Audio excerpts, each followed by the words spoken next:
অনুরোধ জানাচ্ছি আমাদেরকে ফিলিস্তিন যাওয়ার জন্য একটা সুযোগ করে দেন। আমরা এক পয়সাও নিব না, বিনা টাকায় আমরা তাদেরকে সেবা দিয়ে, প্রাথমিক সেবা দিয়ে আমরা একটু সেবা সুস্থ করতে চাই।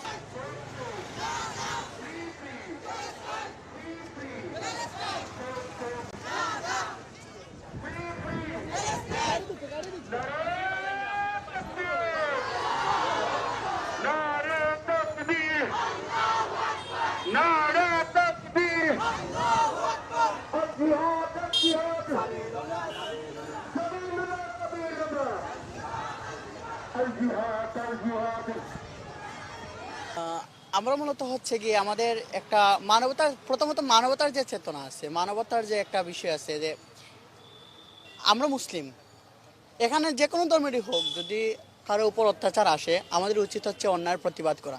কিন্তু দেখা যায় বিশ্বের যে বড় বড় রাষ্ট্রগুলো আছে সেগুলা কি করে, যখন অন্যদের উপর অত্যাচার আসে তারা এগিয়ে আসে, কিন্তু যখন মুসলমানদের উপর অত্যাচার আসে তাদেরকে খুঁজে পাওয়া যায় না।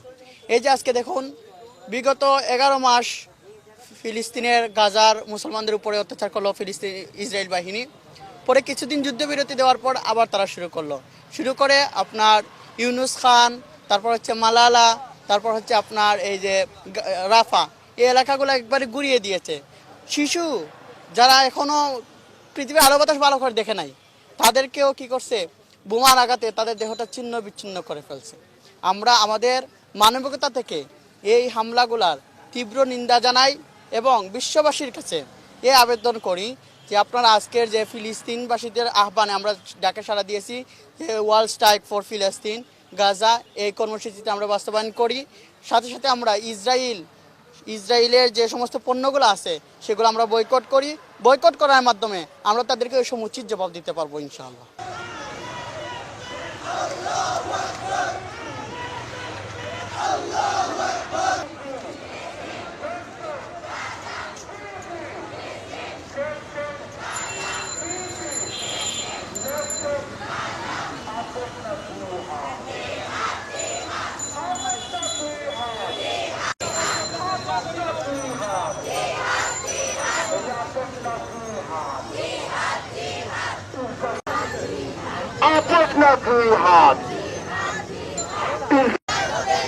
এই দুনিয়ায় হবে না ইসরায়েলের তরহলে নেতানিয়াহু তলে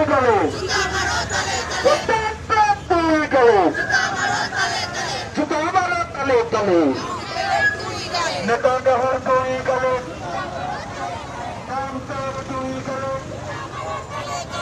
ভাই বোন ছাড়াও আরো অনেকে বিভিন্ন ধর্মের আসছেন এখানে আমাদের সাথে সংহতি প্রকাশ করতে।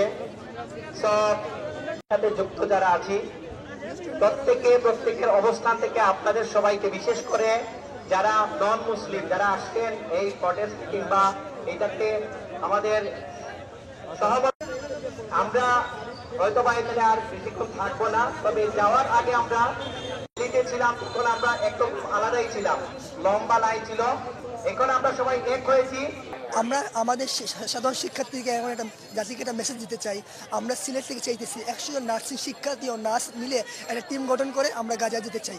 আমরা হয়তো বা যুদ্ধ করতে পারবো না, মেডিকেল সেক্টর তো যুদ্ধ আমাদের শুভনীয় নয়, কিন্তু আমরা সেবা দিয়ে তো মানুষকে সেবা দিতে পারি। তো আমার মাননীয় প্রধান উপদেষ্টা সহ সকল উপদেষ্টাকে আমরা আহ্বান জানাচ্ছি, অনুরোধ জানাচ্ছি আমাদেরকে ফিলিস্তিন যাওয়ার জন্য একটা সুযোগ করে দেন। আমরা এক পয়সাও নিব না, বিনা টাকায় আমরা তাদেরকে সেবা দিয়ে, প্রাথমিক সেবা দিয়ে আমরা একটু সেবা সুস্থ করতে চাই। আমরা সবাই দেখতে পাচ্ছি সংবাদ মাধ্যমে এবং ফেসবুক বা ইউটিউবে অনেকখানি দেখা যাইতেছে যে আমাদের মুসলিম ভাই বোনদের উপর কিভাবে নৃশংস হামলা করছে ইসরায়েলবাসীরা। আমরা চাইতেছি আমাদের যারা যেখান থেকে পারি, যেভাবে পারি আমরা স্ট্রাইক করে বা ধর্মঘট জানিয়ে আমরা আমাদের ভাই বোনদেরকে যে এরকম হত্যা হামলা হচ্ছে তাদের উপর তার বিচার চাইতে এসেছি। আর আমরা আমাদের সবার দাবি থাকবে ফিলিস্তিনিদেরকে যেন স্বাধীন ঘোষণা করা হয়, তাদের উপর যেন আর কোনো ধরনের হামলা না করা হয়।